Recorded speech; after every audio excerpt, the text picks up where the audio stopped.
سبرتا سعد سليمان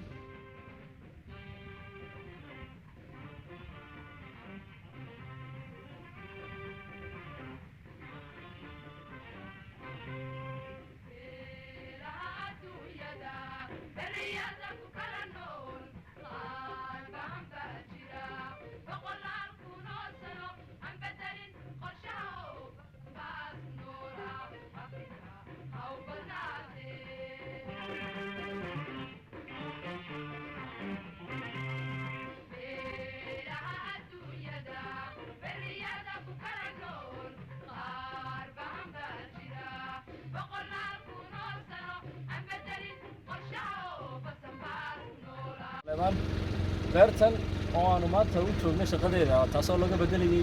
generator ku shaqeynaysay looguna bedelayay solarkuna waxaa ka muuqata halkaas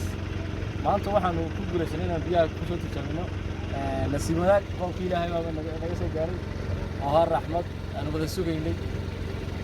solarkuna sideeduna waa dabiici xagga ilaahay ka timaada oo cadeed ah markaan cadeed jirinna roob baa jira alxamdulillah weey beertan soo arkaysa waxaa ka baxa salad kamasero tamaando iyo basbaas sidoo kalena waxaa looga qaadaa biyaha magaalada Hargeysa taasoo ay qaadaan booyadahaasi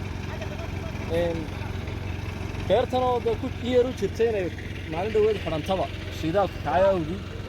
ayaa waxay maal gashatay inay soo dhigato muddo 2 cisho gudaheeda insha Allah biyaha way helaysaa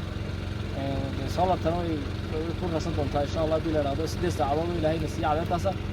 si raxmad leh waanu ugu bashaareynaa saacad Saleebaan iyo xartii walaalahayda waxaanu leenahay cid kasta kale oo beerala oo generator ku shaqeysanaya iyaguna